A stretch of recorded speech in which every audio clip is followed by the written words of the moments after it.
the void doesn't have to be unending. It doesn't have to be permanent.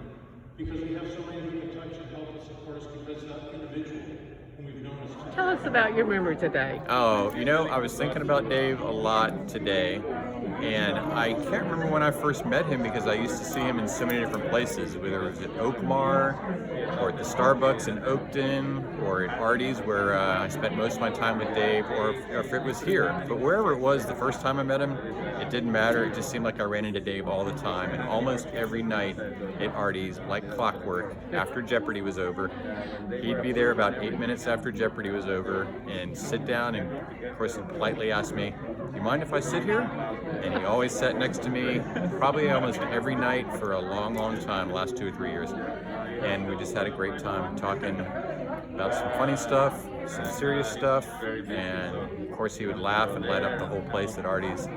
But I always remember he always came with the one joke to tell me, and just fond memories of Dave, and we really, really miss him at Artie's. And I will never forget that you invited him to Midnight Mass for Christmas. He did come this to past Midnight year. Mass, sat in the front row with my wife and I remember when the communion came, he turned to me and he said, "Is it okay if I go up too?" And we're like, "Of course." And he came up and just had the biggest smile on his face from that, and of course he thanked us almost every night after that we saw him. And Sally. I'm Dave's next door neighbor for as long as Dave lives there, because I've lived in that same townhouse for 40 years. I think Dave was there for over 25 years. My fondest memories are that he always, at Christmas time, made lemon squares and fudge and would bring it over to Alan and me, my husband. Also, when Alan was ill, when Alan passed away almost 4 years ago, while I was at work, Dave would come over and visit with him, and they'd have a beer, and I could still hear Dave's laugh. Alan loved his visits.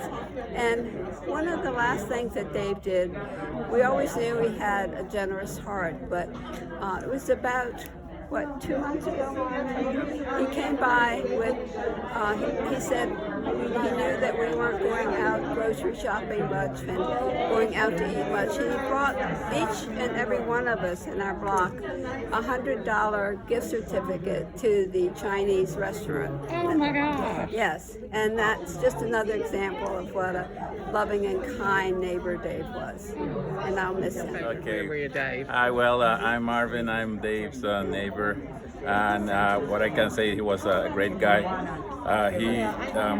He always supported my kids. He always taught them, how to do things.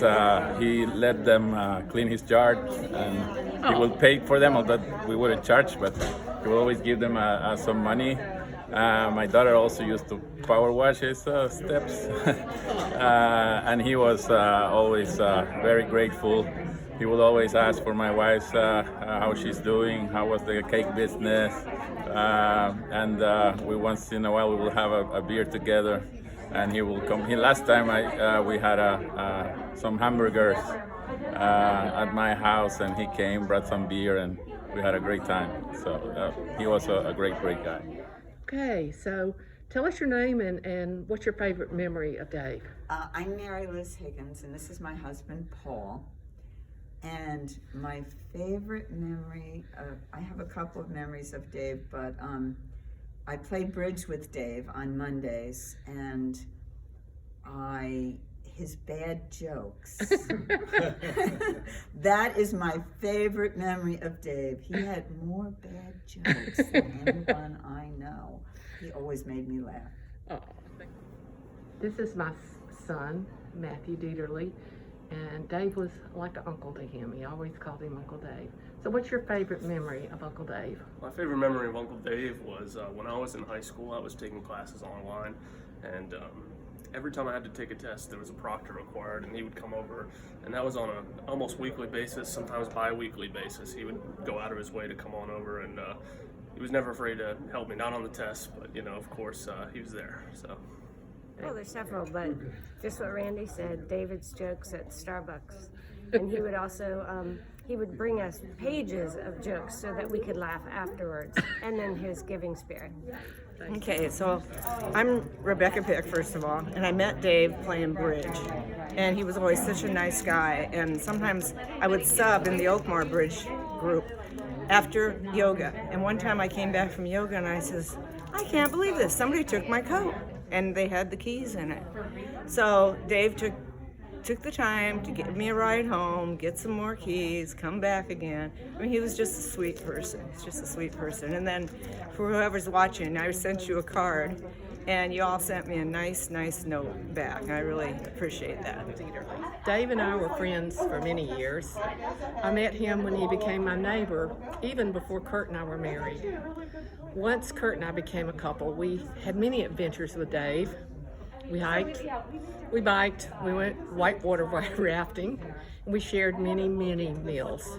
Weekday meals cooked in his kitchen or mine, dinners out, and lots of holiday meals. We shared life. Life dealt Dave some difficult moments. Divorce, relationships that ended, some well, some not so well. But we also shared happy moments. Dave was with us when Kurt and I married, when our marriage was blessed right here at St. Mark, when Matt was baptized, and when Kurt and I had our marriage blessed once again at 25 years. We shared lots of good times. Dave and Kurt shared a special time teaching algebra and statistics here at St. Mark to 7th and 8th graders. Dave was a real brainiac when it came to numbers. He got me through my college courses too. Dave's ability to share his knowledge was, simply put, amazing. I am sure he left his mark on many young mathematicians during his time in St. Mark classrooms. What I loved most about Dave was his thoughtfulness and giving heart. He was tender-hearted. He was deeply affected by others. Just recently, one of the longtime Giant grocery store employees shared with me that Dave gave him $50 each and every Christmas. He was that kind of guy. He loved Christmas and he loved giving.